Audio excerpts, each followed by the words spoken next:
Okay, thank you for your patience tonight and welcome to our presentation this evening.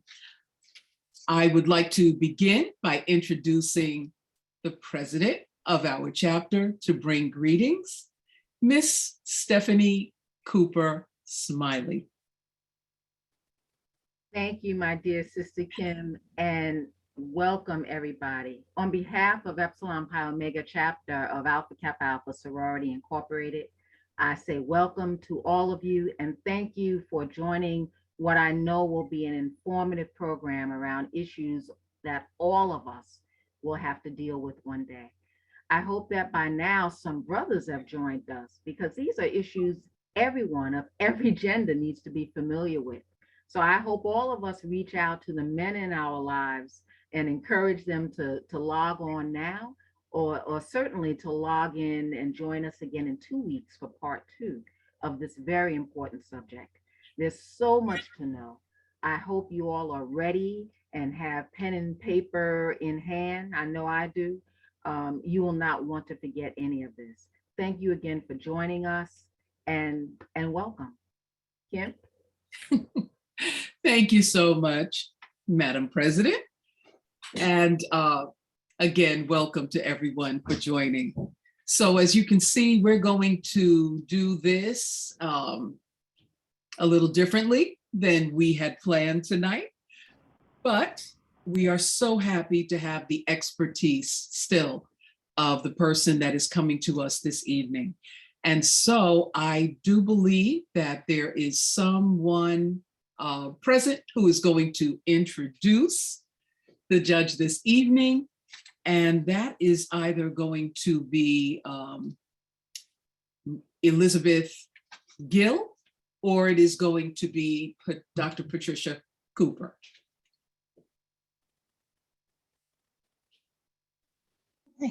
Okay, I think it's going to be you, Dr. Patricia Cooper. Not a doctor, just a lawyer. So, so it is, Elizabeth, are you on? No, I'm sorry, it's Vivia. I was just on the phone with her because she can't get in either. So she's gonna call in a minute. She's gonna call in as we're speaking. Thank you. Thank you. So it is with pleasure that I introduce the Honorable Peter Kelly. So that you know a little bit about him, he obtained his bachelor's degree from Iona College. He received his Juris Doctor from St. John's University School of Law in 1983. He was admitted to the bar in 1997.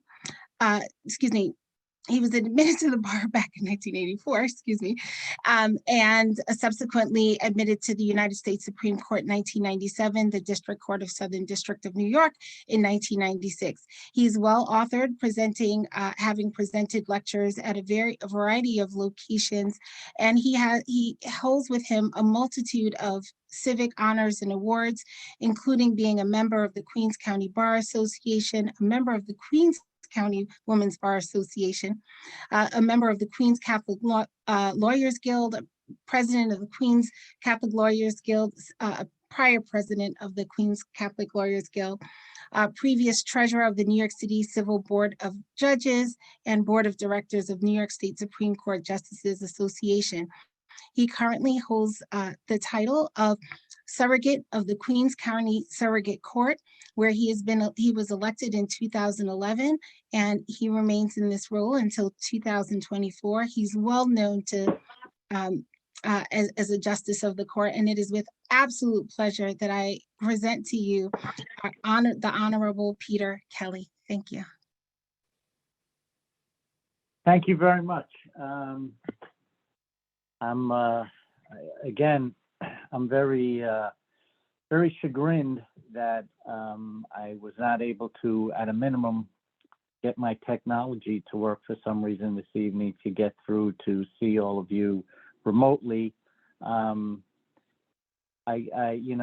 do have a preference to doing seminars and giving classes or speaking to people in person. I am not a big fan of doing things remotely. Maybe that's why the technology sensed that and decided to get its revenge on me this evening. I have no idea.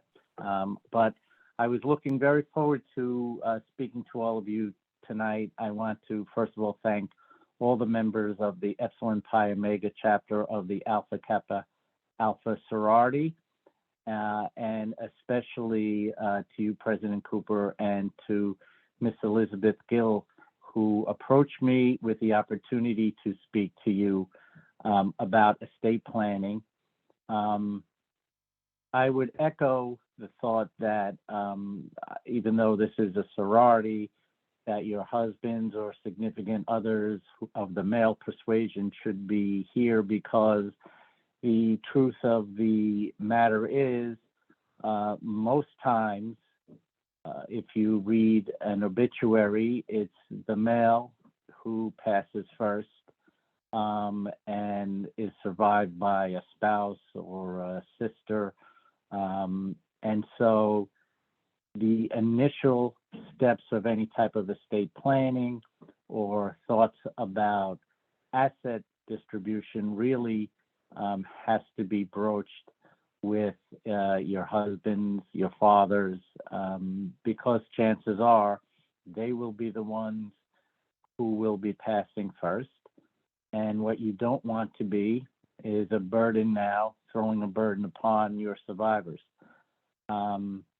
The goal really of effective estate planning is to provide for orderly and uninterrupted transfer of assets at the time of death, as well as to safeguard those same assets during your life, to make sure that all your needs are met during your lifetime, but preserving the opportunity to gift and to transfer things at your demise.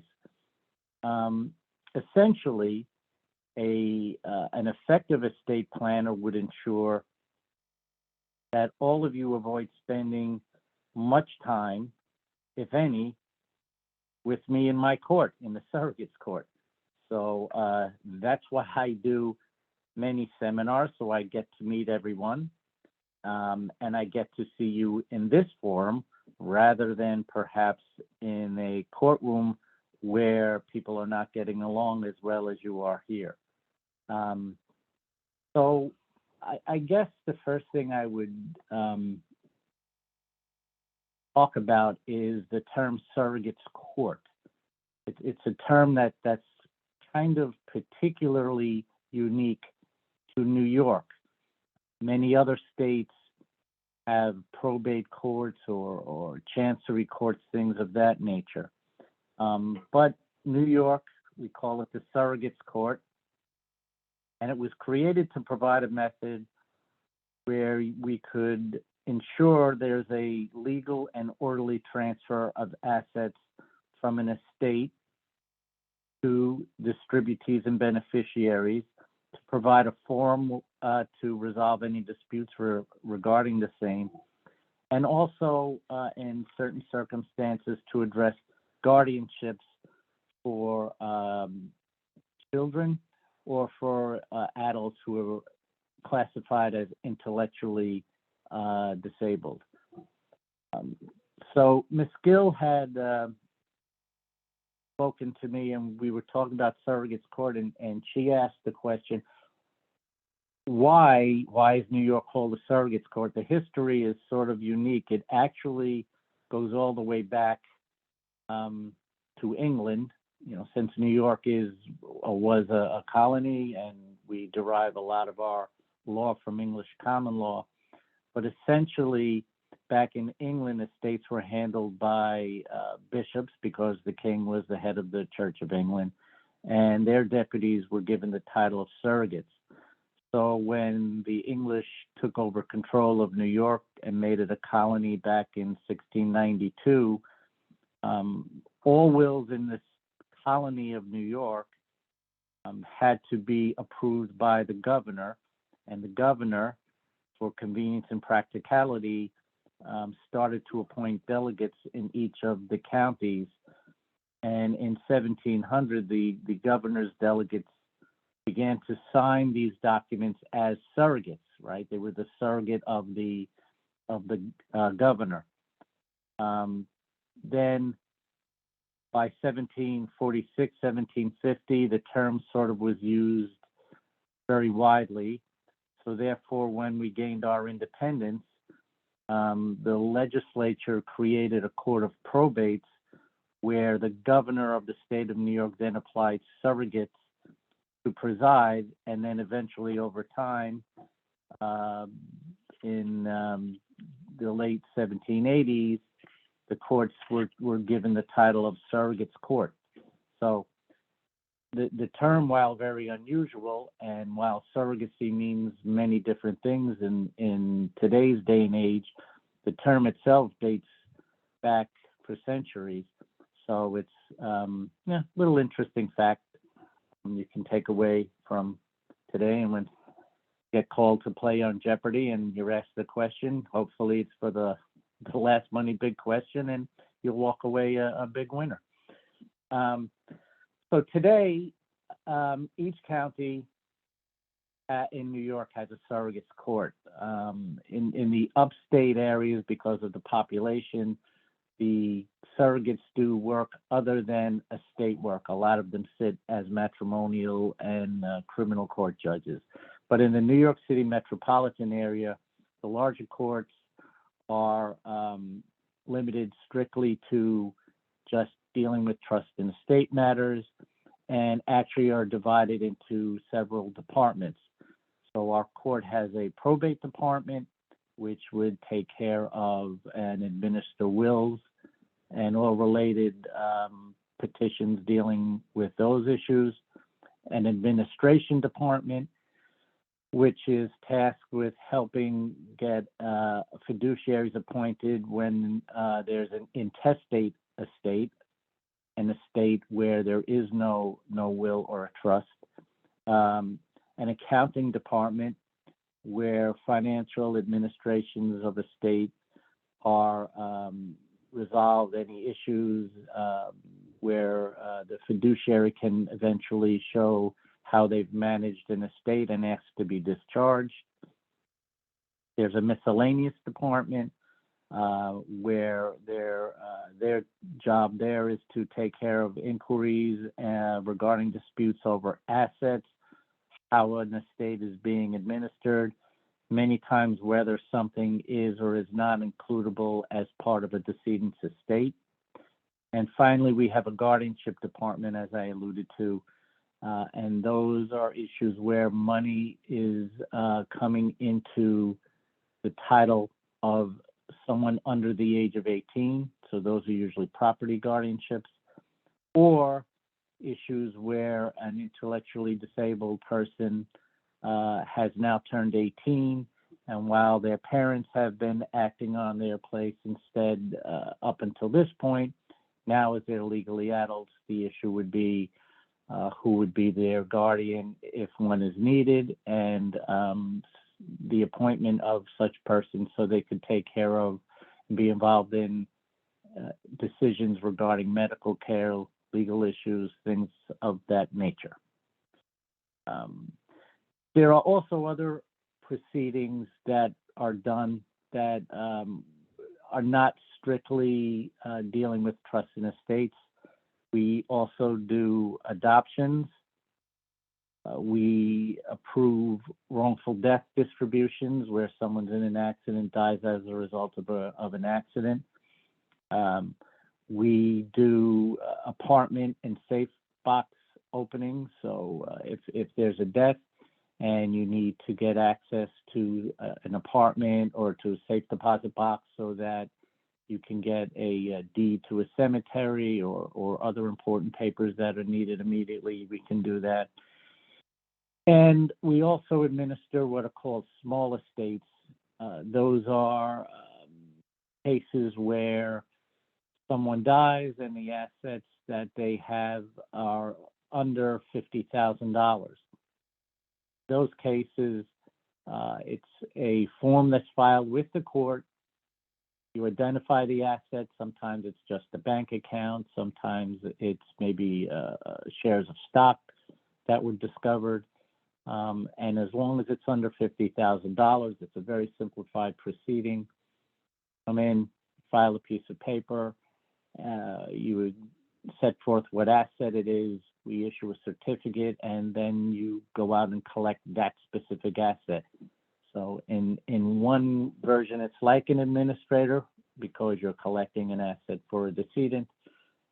On the other hand, it's far removed because a fiduciary of an estate has much greater responsibilities than just going out collecting one asset and then coming back. Most proceedings in the surrogates court, in all of the surrogates courts throughout the state, are uncontested.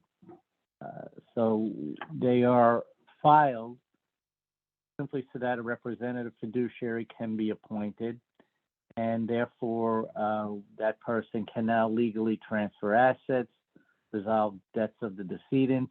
If there's claims against the decedent or against the estate, that person takes care of those issues.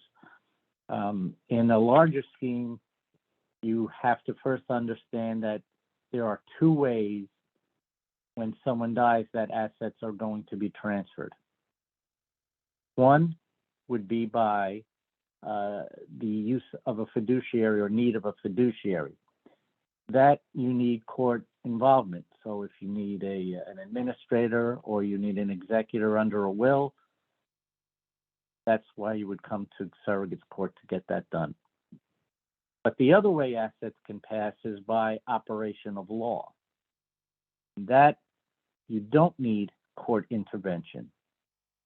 So those are things such as life insurance that has a beneficiary, a death benefit that's payable from an employer, again, with a named beneficiary. Any assets, bank accounts, brokerage accounts that are held in joint names with right of survivorship. You don't need court involvement in that respect. And most importantly, deeds. So a deed would pass if it's held in a certain manner. It would pass according to the terms of the deed automatically at the time of the decedent's death. People who are married and take title to a piece of property would take it as tenants by the entirety, husband and wife, tenants by the entirety. So the survivor of the two would become the sole owner. Same thing with any deed that says joint with right of survivorship. It can be two people, 3, 4, whatever it might be. If it's held in that fashion, the last person standing is the sole survivor. That's who would own the piece of real property. And the third way would be a joint tenancy without a right of survivorship. A and B on a parcel of property. When A passes, his share would go to his distributees, either according to his will or an intestacy, and the same with B. So essentially, those are the two ways generally assets would pass at the time of someone's death.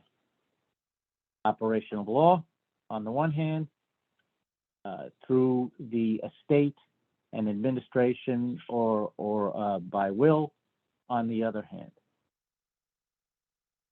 The legal system in New York, as in every other state I'm aware of, provides for a distribution of assets by law if a decedent doesn't provide otherwise. So as long as you are over 18 and of sound mind, you are allowed to create a will that dictates that upon your death, how your assets that you own at the time of your death would pass. In the absence of such a document, New York has a statute in the Estate Powers and Trusts Law that provides how your estate would be distributed. It's pretty much a common sense statute. It's designed in a way that I would think many of you listening tonight would support and figure out that this would be the way it should work anyway. It goes to a spouse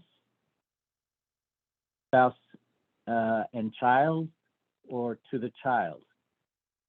And if you can envision a bouncing ball, that's what this law does. So the ball goes down, goes to spouse or child. There's no spouse, no child. It bounces back up to your parents, to the siblings, and nieces and nephews. And if there are none of those also, the ball bounces back up to grandparents, aunts and uncles, and cousins. That's where it ends. So the ball bounces twice, comes down to spouse and child, up, parents, siblings, nieces and nephews, up again, grandparents, down to aunts and uncles and cousins. If you have a non-marital child that's in any of these classes, the law provides that the non-marital child takes from mom and the maternal kin, and there's nothing else that needs to be said in the statute. That's where it ends. That's because there's very little debate, or there have been very little questions, legal or otherwise, raised about a child's maternity. There are questions asked many times about a child's paternity. So what the statute also provides is that a non-marital child can take from their father if there's been an order of filiation. So there's been an order from a court with jurisdiction that sets forth that the decedent was the father of X. The child may also take if the father acknowledges in writing and somehow that he is in fact the father. That file has to be filed with a registry in the city. It can't just be on a notepad somewhere. And the third way is if paternity is established by clear and convincing evidence, either by use of DNA or some evidence of an open and notorious holding out of the child as, by the decedent, I should say, that this person has been their child. So again, non-marital children can inherit. If distributees are remote, so we're talking about the third bounce down, we're getting to the classification of cousins, or if there's no one available or competent to administer.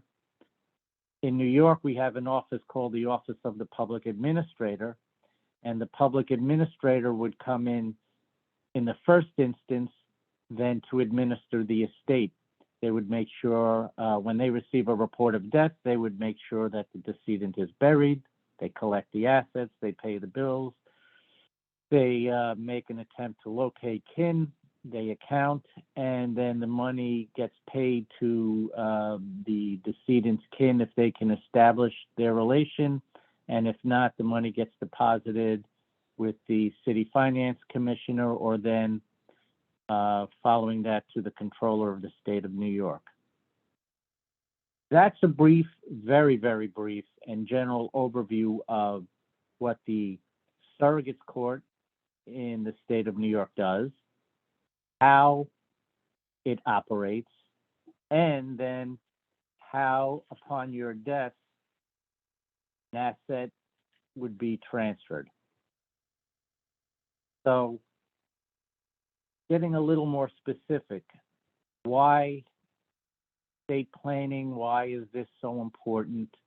Why, since the law provides how an estate can be distributed, should anybody be concerned about it?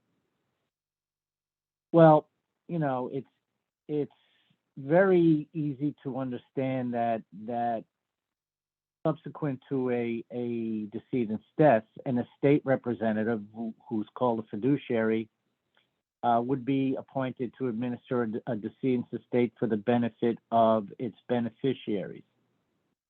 But sometimes, even before death, many times there are issues regarding competency, not just physical agility, but a person's mental capacity and their ability to be able to take care of themselves, care for themselves, pay their bills. So many times issues of incompetency wind up in the Supreme Court under Article 81 of the Mental Hygiene Law. Those issues would deal with whether or not an individual should be appointed a guardian of a person, a personal needs guardian, or a property guardian. There may be times when a relative or an individual can feed themselves, bathe themselves, take care of their essential needs, but when it comes to paying bills, making sure the heat stays on, making sure checks are deposited, mortgages are paid, things of that nature, they have no understanding. These, unfortunately, are also people that fall prey to many of the scams that are ongoing through the internet, texting, phone calls. So beforehand, you need some sort of planning and features. The government has to provide something to take care of them. So those are guardianship proceedings. Also, the reason for estate planning is while everybody concentrates on the fact that after an individual dies, money potentially or property would pass to their relatives. What is sometimes and many times forgotten to the chagrin of some of the survivors is that when a decedent dies, their fiduciary is tasked not with just handing out money, but also to ensure that all debts that exist, taxes, mortgages, various bills, have to be taken care of. It's a corresponding duty. It's not one at the expense of the other. The fiduciary is as bound to take care of legitimate debts as the fiduciary is bound to distribute money that's left over the way that the decedent instructed or the way that the statute provides. The fiduciary also would have a duty to enforce claims that exist on behalf of the estate. Let's say the decedent was injured, slip and fall, something of that nature. They have a lawsuit going, or there's a dispute over a contract, something along those lines. You need an estate representative that would fill in for the decedent and assert their claims or defend actions brought against them. Now, most times, as you could imagine and hopefully would appreciate, the appointment of a fiduciary and the administration of an estate is not very litigious. That's not to say there's not going to be administrative headaches and that anyone should run out to become a fiduciary, because trust me, most times it's a thankless job. But I would say probably 80% of our cases are collecting the proper paperwork, getting a document admitted to probate, getting a fiduciary appointed, issuing certificates that would evidence the fact that the person who possesses that is now the fiduciary and can open up an estate account and pay bills and deal with creditors. The courts, or my personal involvement with those estates, is minimal.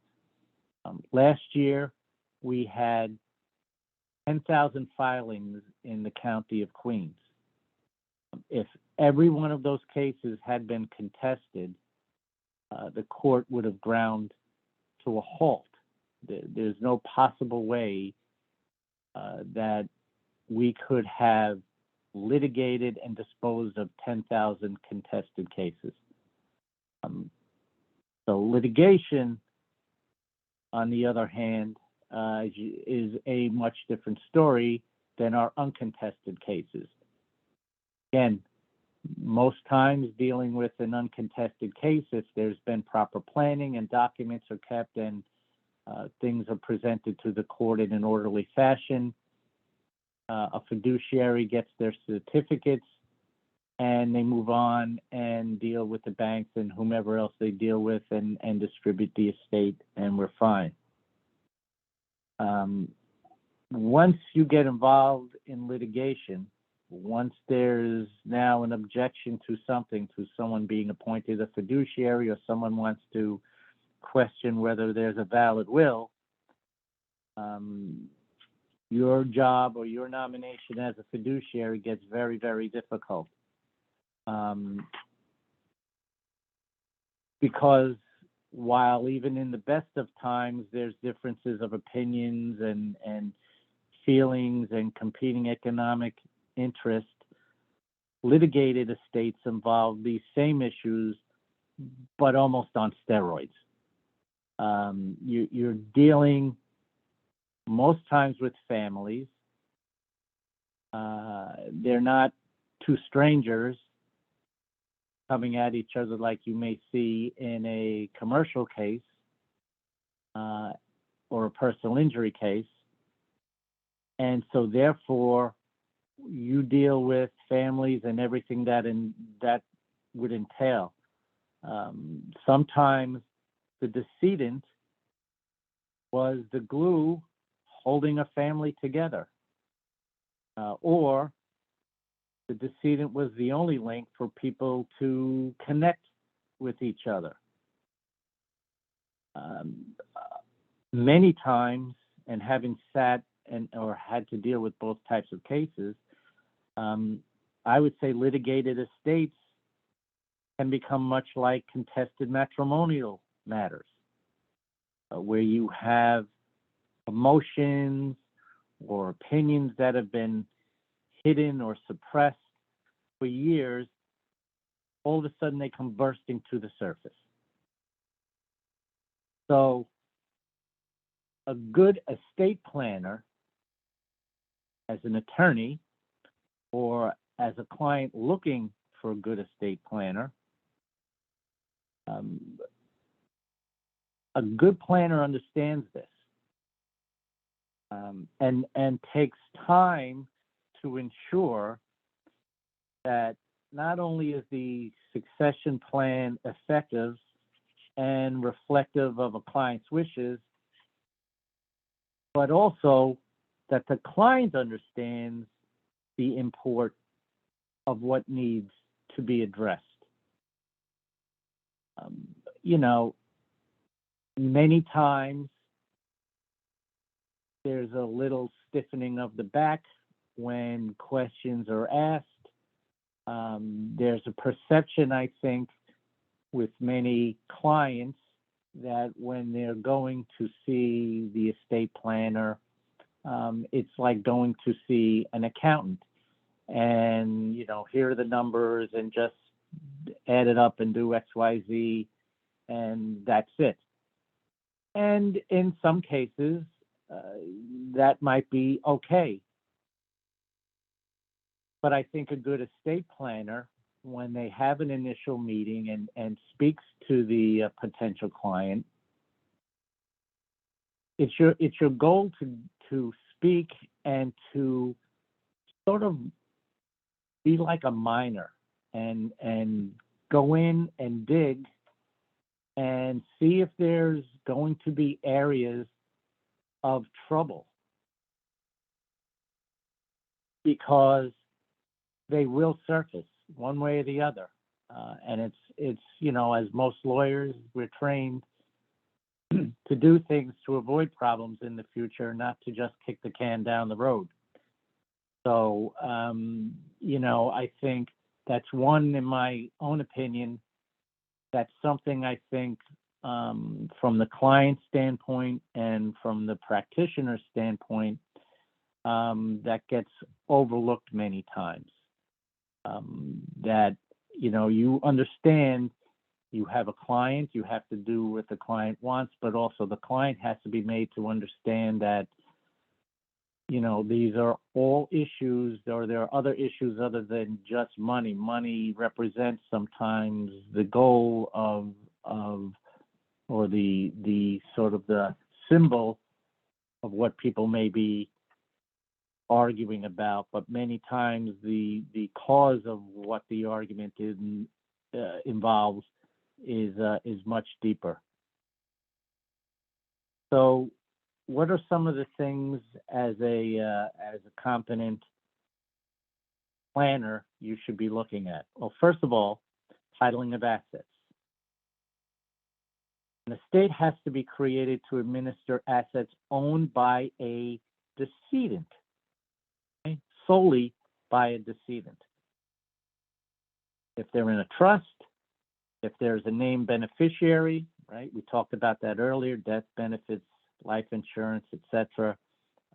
If they're held in a manner in which they pass by operation of law, joint accounts, things of that nature, those beneficiaries can collect that most times with simply a certified copy of a death certificate and forms that are required by the depository.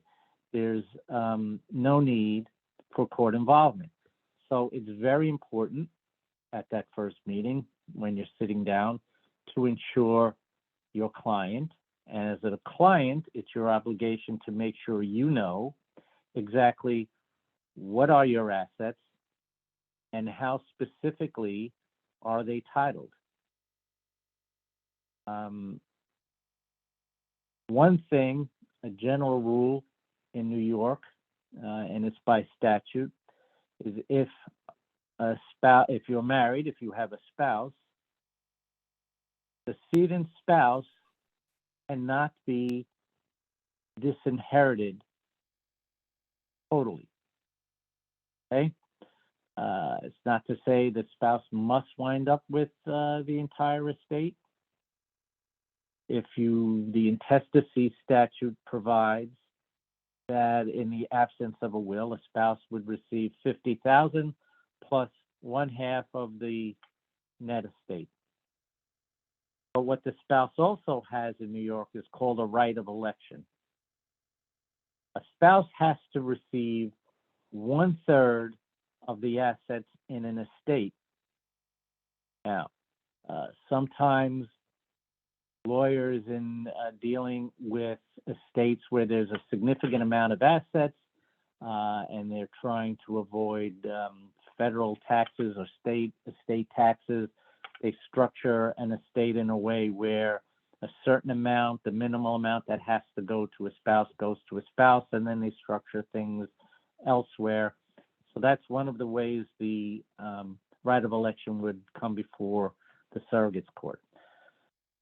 But most times it's a situation where, and it's not infrequently, where there's the second marriage. And so you have spouse number 2 and you have children from marriage number 1.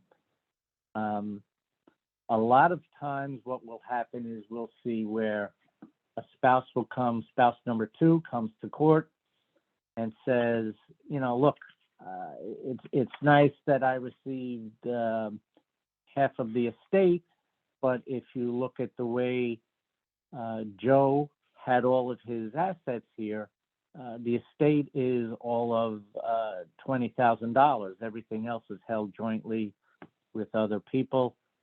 New York has a system where all of those, what they call testamentary substitutes, are lumped together. So you bring all of them back into the estate, you add them up, and at some point, the surviving spouse has to be receiving 1/3 of the value of those assets. That would include real estate, stocks, bonds, cash, anything, interest in business, etc.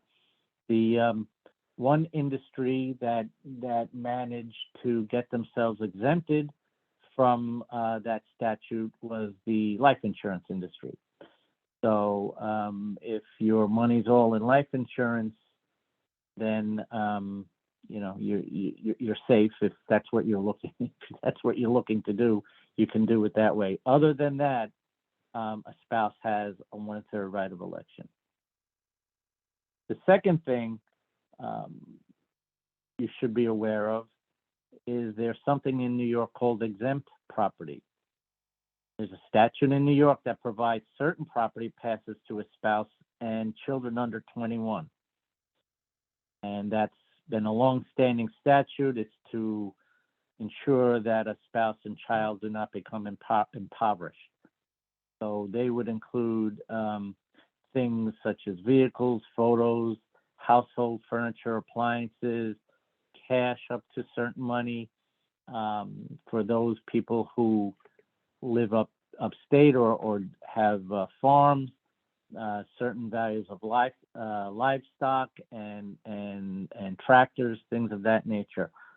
I remember learning about this in law school, and the student next to me was sort of chuckling about the John Deere tractor, and the person in front of us said, either one of you two knuckleheads know how much they cost and how much a farmer needs them, and went through explaining it. And so all our city smarts were shown to be not so smart at that point. So these are things that the legislator has decided go automatically.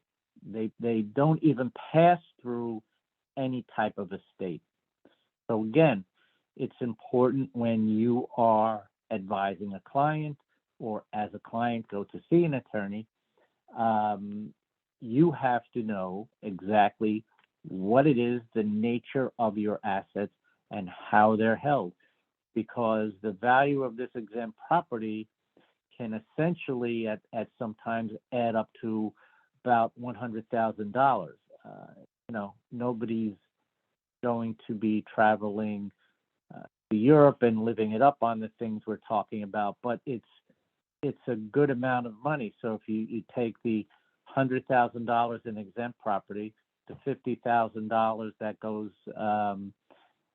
to a spouse automatically, depending on how your estate is structured, you're already over the value of what a small estate would be without those numbers. Third thing you should keep in mind, since we've talked about knowing your assets, accounts, right? And there is a lot of litigation in my court over this. Bank accounts. Bank account on the statement shows decedent and ex joint, and that's all it says. Well, what really is this account? Is it truly a joint account with a right of survivorship? Or is it a situation where X was put on the account as a convenience? Mom can't get to the bank that much anymore. She's really not that good with the computer. Her eyes aren't that good. So, a child, a sibling, somebody is there, and they're authorized to be on the bank account. Let's just put them on the account, and this way we can help mom with what's going on in the banking and make sure her bills get paid, etc. Well,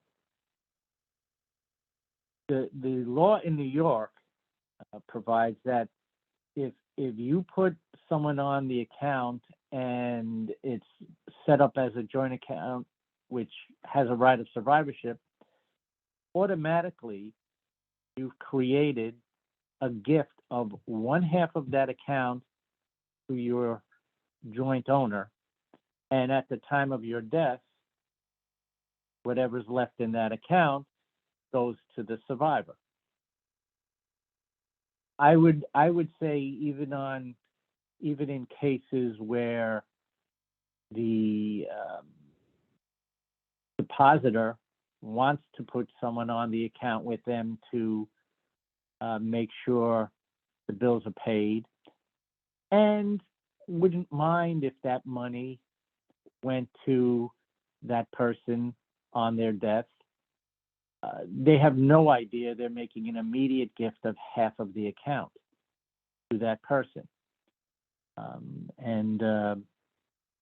I actually had that conversation with my mother, who, was saying, well, I have these two accounts. I'm going to put you on one. I'll put your sister on the other. And then this way you can do this with that. And Amory can do this with that.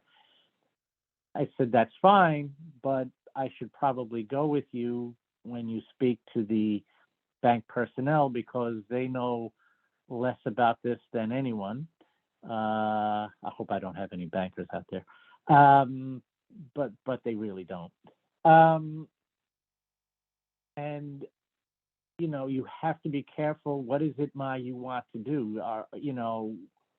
You should keep this money. We should be on there as a convenience. It should not be a joint account, and things should be done in a certain way.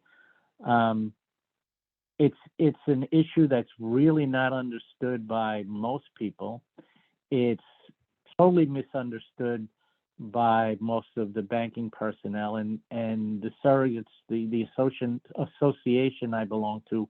We've had meetings recently with the bankers in New York,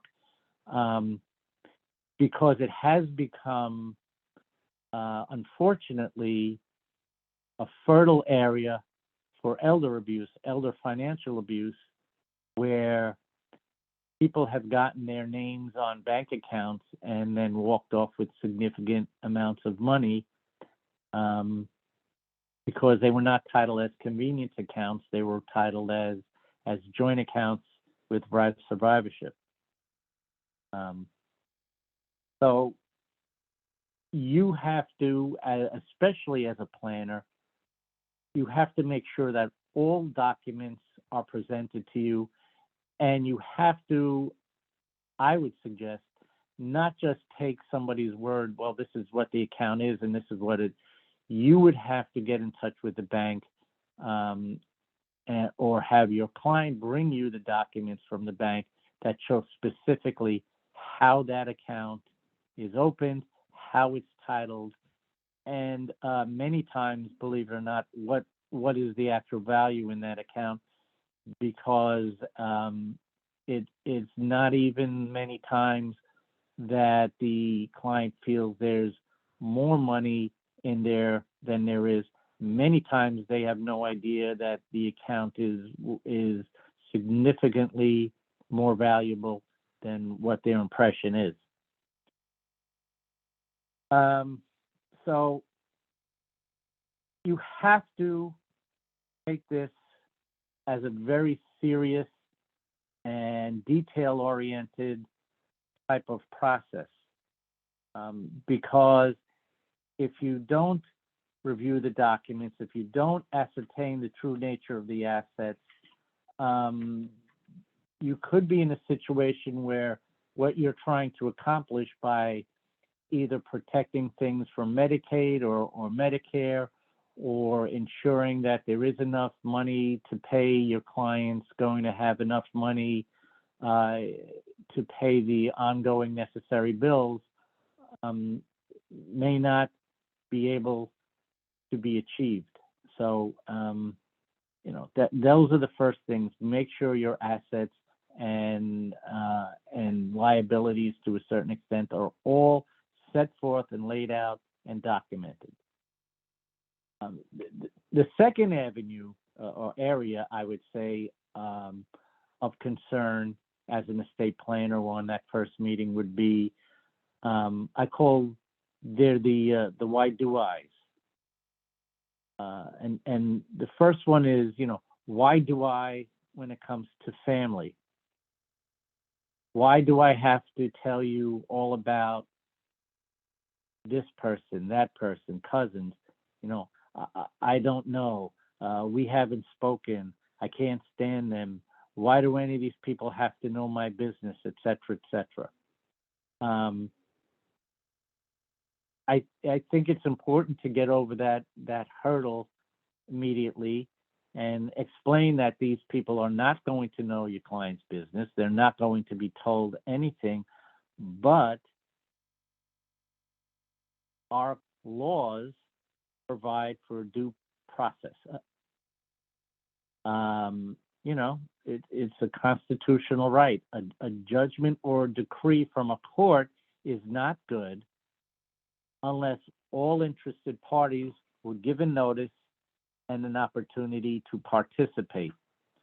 And, quite frankly, this drives some people absolutely berserk when they find out that when they pass, the sibling that they haven't spoken to in 20 years and whatever the incident was that caused the problem, and they're never around and they're no good nicks, but they're the closest relatives. And what do you mean they have to be given notice? And that is the law of the land, unfortunately.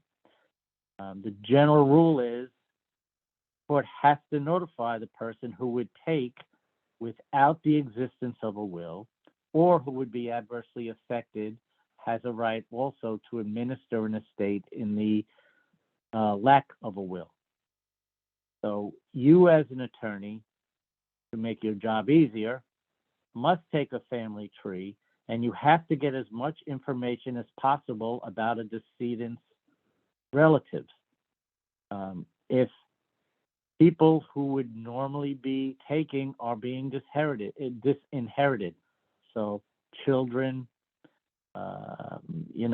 grandchildren, you have to know why. It can't be just anecdotal, we don't get along, and that's it. You don't have to put it in the will, you don't have to put it in a trust, but you do have to know why, because you will be questioned about it. When this document comes to light and the people who are disinherited get annoyed and march into court, and you get a subpoena that tells you have to come in to be examined regarding how and why this document was created, you would be in a much better and safer place if you had a piece of paper you could review for your notes and be able to testify that this is the reason the decedent told me. And, a lot of times that avoids a lot more litigation. There have been cases that have been fought in front of me where the party that won did it because of the testimony given at a deposition, and the other supporting testimony reveals that, well, this person was left out of the will or was not set forth in the trust, not because of the undue influence of somebody else or due to the incapacity of the testator, but because of what was explained in the pretrial depositions. So again, that's important. The other thing I would say in this regard, regarding the family, a lot of times attorneys counsel their clients to, well, leave somebody some money, but put an interim clause in. So an interim clause would say, you're going to get, $50,000, but if anybody challenges the will and files objections, then anything I give you under the will, you're going to lose your bequest. In theory, it's a good idea, but you have to make the interim clause a valid clause. And what do I mean by this? At the end of the day, nobody works for free. So if you are involved in litigation on behalf of an estate, you're going to get paid, which means the estate is paying you, which means whatever the assets there are that comprise the estate are going to go to you as an administration expense, and that comes right off the top. If you just think generally, an estate contest can cost anywhere, in simple terms, from $25,000 to $50,000. A $5,000 interim clause really isn't going to do much of anything. And again, sometimes this is a sore point between the drafter and the client. Client can't understand why, if I'm going to put an interim clause and I really don't want to leave them that much money, why should I do it? Why should I give them anything? Yada, yada. Sometimes, given the financial circumstances, it's easier to just not put it in and disinherit somebody completely. Because if you're going to make a distribution and you're going to be putting it in a interim clause, I would say make it worthwhile. Do something where it has some effect on it. Making an offer to somebody, I'll give you 50 cents. Well, that's an easy decision. I'm not taking you 50 cents. I'm going to keep the action going. If you're offering 50,000, now that might be something else. I may have to think about that. Now you've given me a decision. You've given me an option. So again, when you're talking about why do I's with family, know your relatives, know their personalities, know how it is, and discuss the strategy with the client.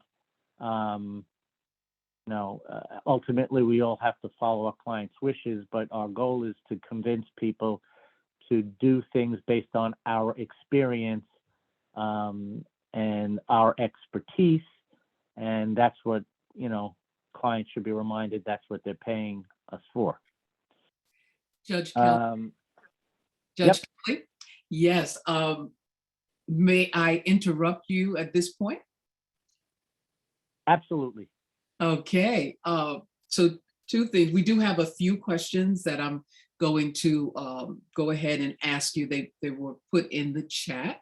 So I'm going to ask those two questions of you. And I just thank you and everyone has held in there with us to listen to the information and the advice that you have shared this evening. So I thank you for moving forward under the technical circumstances, and I thank everyone for continuing to listen in and to learn.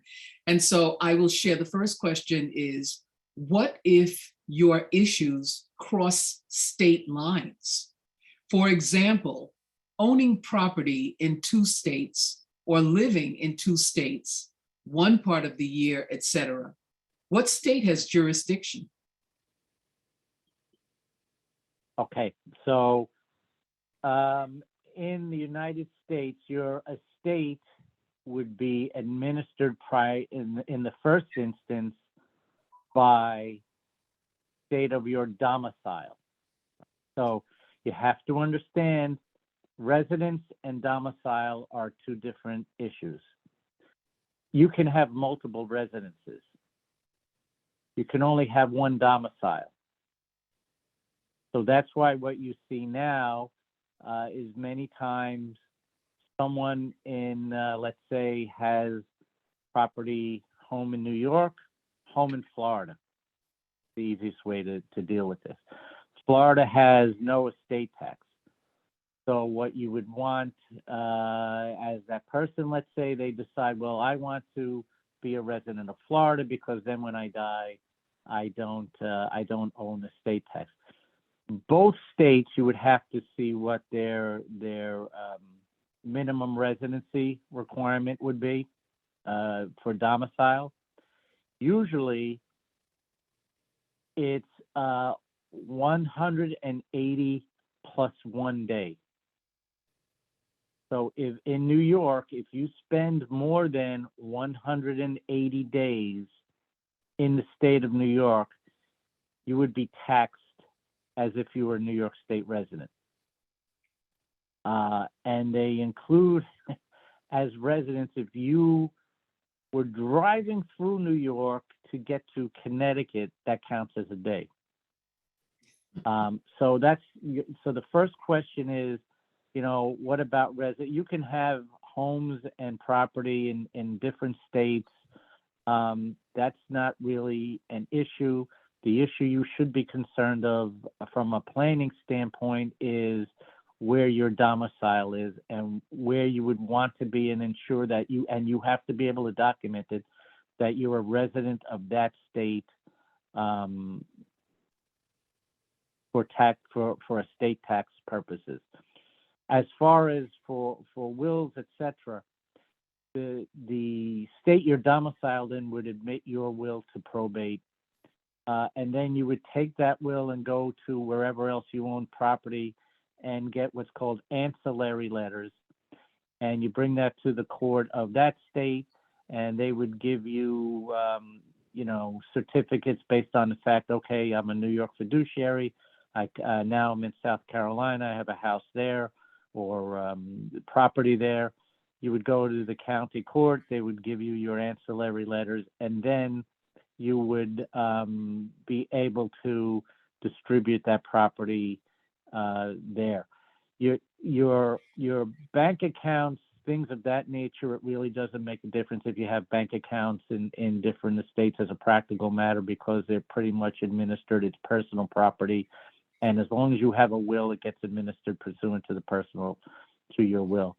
The real property without a will might be problematic because each state has its own distributive plan and statute. So it's not, I guess, generally what I would say, the fact that you have property in different states is not a problem. You should check on your domicile, ensure that that's to your benefit. And what you would have to do is probate your instruments in your state of domicile, then get ancillary letters and distribute your estate pursuant to your will or intestacy in that state. Thank you, Judge Kelly. And so I will take us then to the next question. If a person is willed property by their parents and the person passes before the parent, however, the parent doesn't change their will before their own death, can the assets be claimed by the person's stepchild who was not legally adopted, or do the assets go to the person's siblings? The person's husband is deceased as well. Okay, so this is kind of like a little bit like a bar exam question, but generally what happens I'll tell you specific in New York what the rule is, and other states have laws similar but not exact. In New York, we have a statute that addresses situation like there where you have an immediate family member. So if a child or passes or predeceases, and it depends, again, if you remember the sort of bouncing ball thing I told you about, it depends where, on which branch you are. But the measuring life is always the decedent. If somebody in line to take a sibling or a child predeceases, so here you say you had a spouse who predeceased, right? And the decedent was survived by 2 children, and I believe you said one of them predeceased, correct? So that predeceased child's issue in New York would be able to take.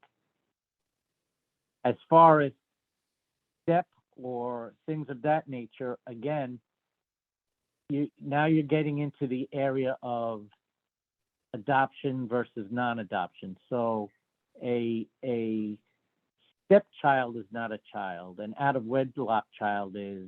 If there's been an adoption, then once you're adopted, you can inherit by and through the person who adopted you, that branch of the family.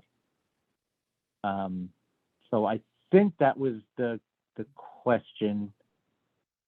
I think that's the answer to the question. I'm pretty sure that was the question. So if the answer is, the answer for child predeceased, if that child had issue, it goes to that child. If that child predeceased without issue, it would go to the distributees, and in the event of not, it would pass to the other child. But it would have to be a child. It would have to be a child through birth or adoption. Mm-hmm. And so I will ask the person who asked the question if she would like, was your question answered? Yes, I think what you're saying is that the stepchild has no claim to anything. Based on my understanding of that, yes, of the way you're explaining it, yeah, a stepchild is not considered a child. Okay, thank Now, you. it's a stepchild. It's not a half, like a half sibling or anything like that. Just a step. Yes, because there was no legal adoption. She just raised her. Yeah. Okay, thank Yeah. you. I mean, yeah, in some states, New York is very difficult. In some states, they do provide for what's called equitable adoption. It's never really done in New York. Thank you. Mhm. Okay. Okay. We have one more question for you this evening, Judge Kelly. The person is Cherie Sopis, and she asks, how are estranged children viewed and handled within estate planning?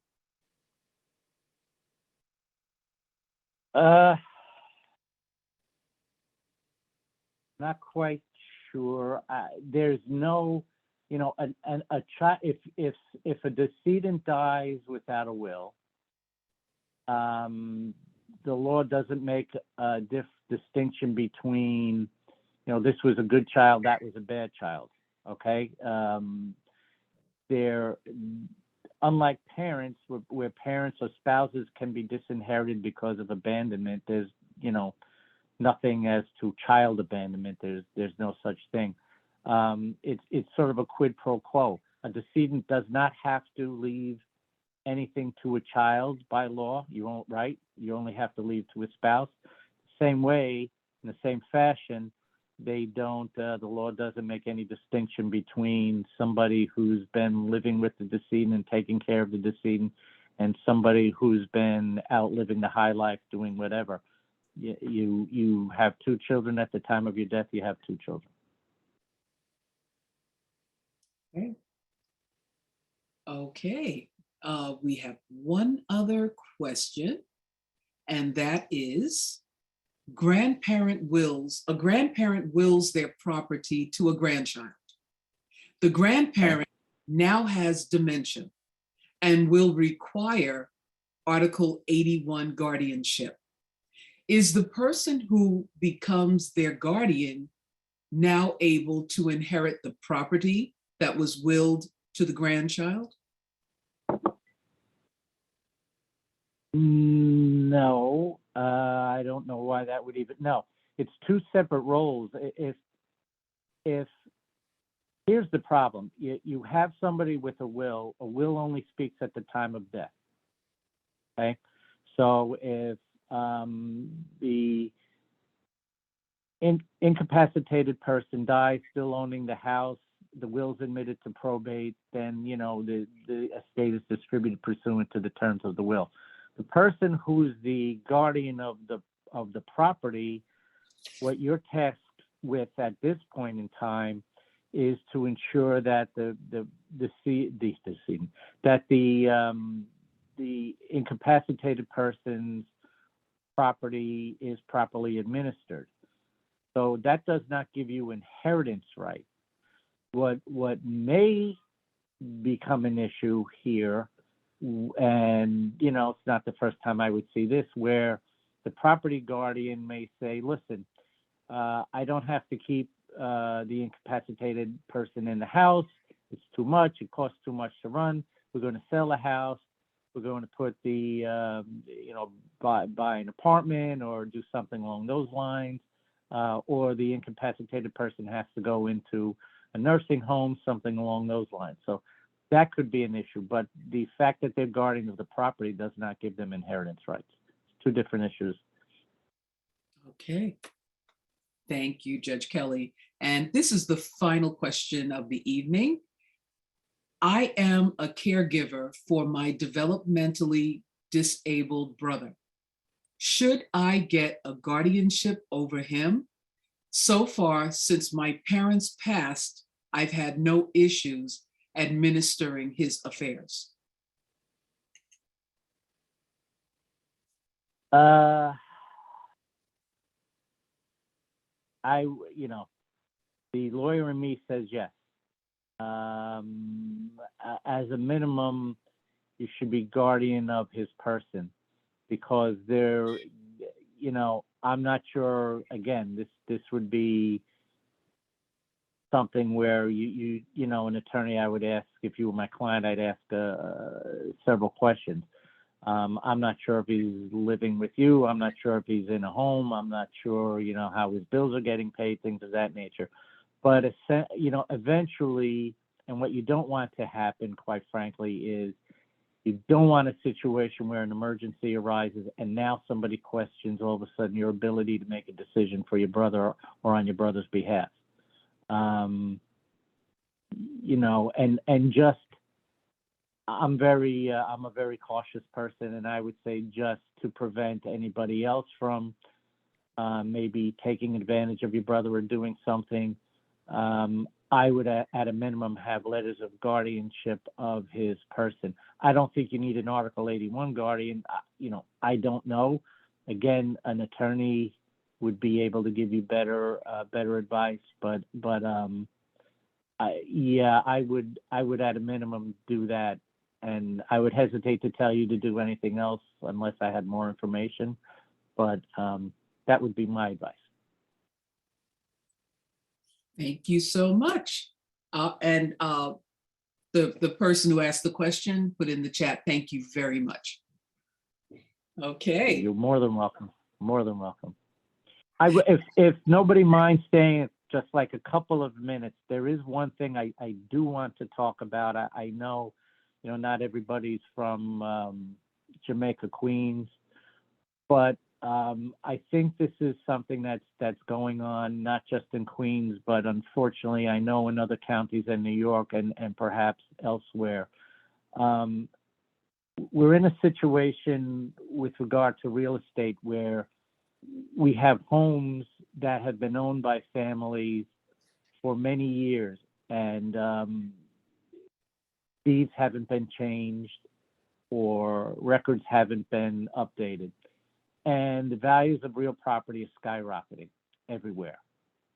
And the things I am seeing, quite frankly, in my court are horrible. There is, so many times where families are trying to be cheated out of the equity and value that have built up in these homes. Most of them are owned by people who, years and years ago scraped what they could. You bought a house and, the property was nowhere near what it's worth now. My mom is lucky enough. She lives in a house that was bought by her parents back in the 1920s. It's a row house, a nothing. But it's in Astoria, and now all of a sudden it's a hot area. None of us, and I'm not claiming to make not a bad living, I couldn't afford to live there now. it's just the way of the world. But people are really being taken advantage in every different way you can imagine.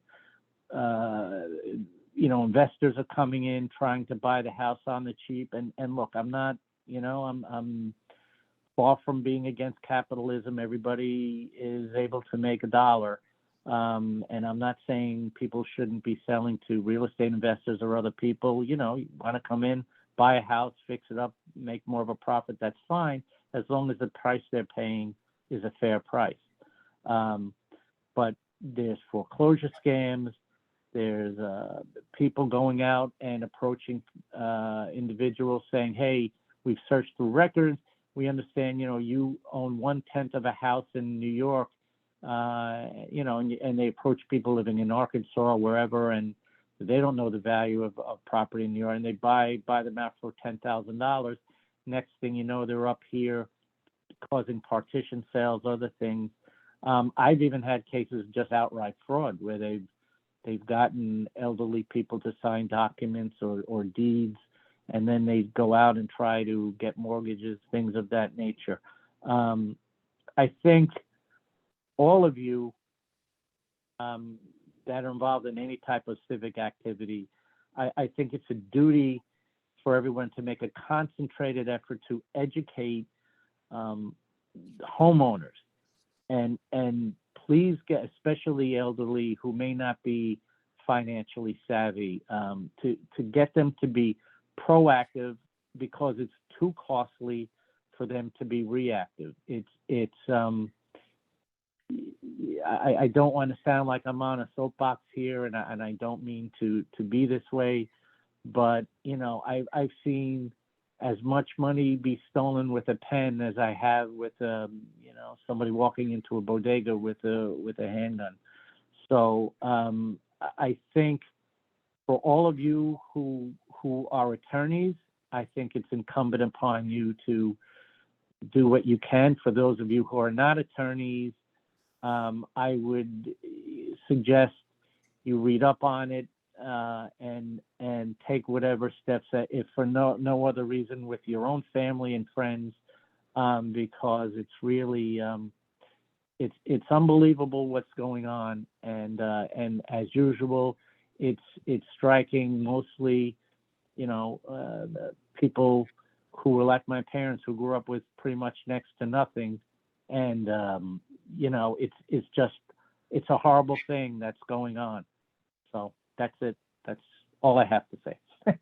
Wow, that's an important thing to say. Thank you. Thank you for sharing that. And definitely this is something that we will be following up on as well, in terms of taking on what you've suggested to educate the community. It's one of the reasons why we're doing these workshops, for that purpose, to educate this community and other communities about this. So thank you for raising that, Judge Kelly. I am going to introduce the presenters, the person who I've been working with very closely in bringing you to us and in bringing these workshops to us, Miss Elizabeth Gill, and working closely with her, Miss Patricia Cooper, both Esquires. So I think Elizabeth Gill.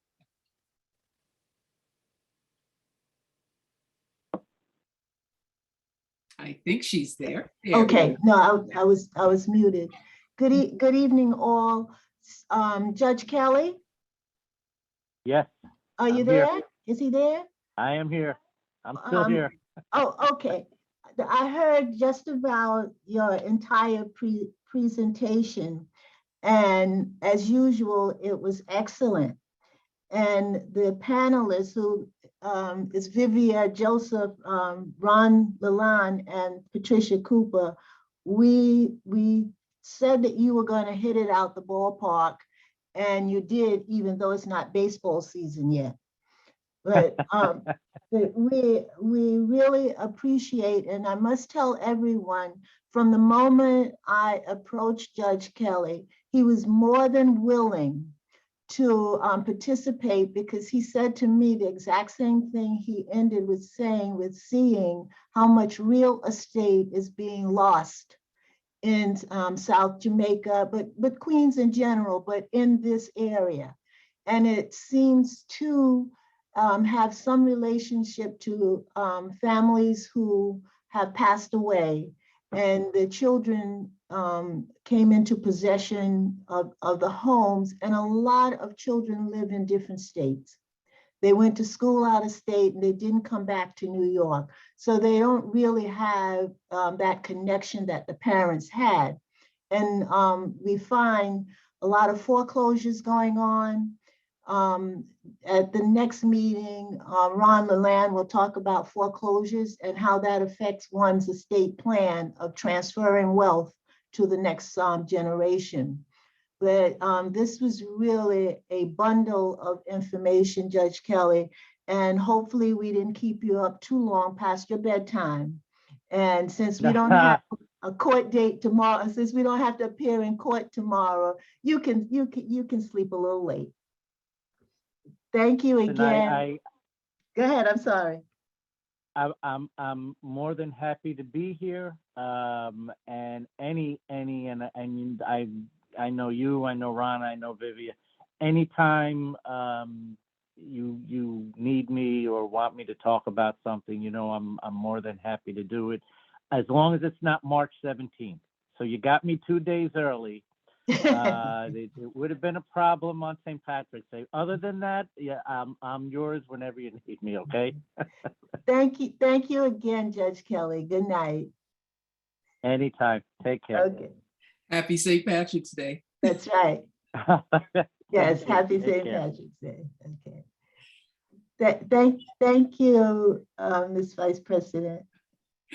Thank you very kindly, Ms. Elizabeth Gill, and again, in partnership and with support from Ms. Patricia Cooper. We thank you for bringing these important presenting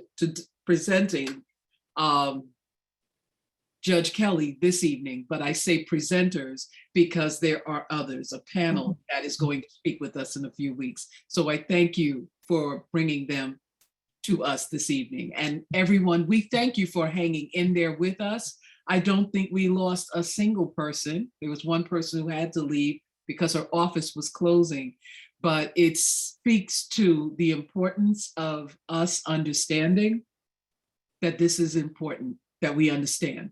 So in 2 weeks, we have a wonderful panel that is going to present, so please sign up. It's going to be a different feel.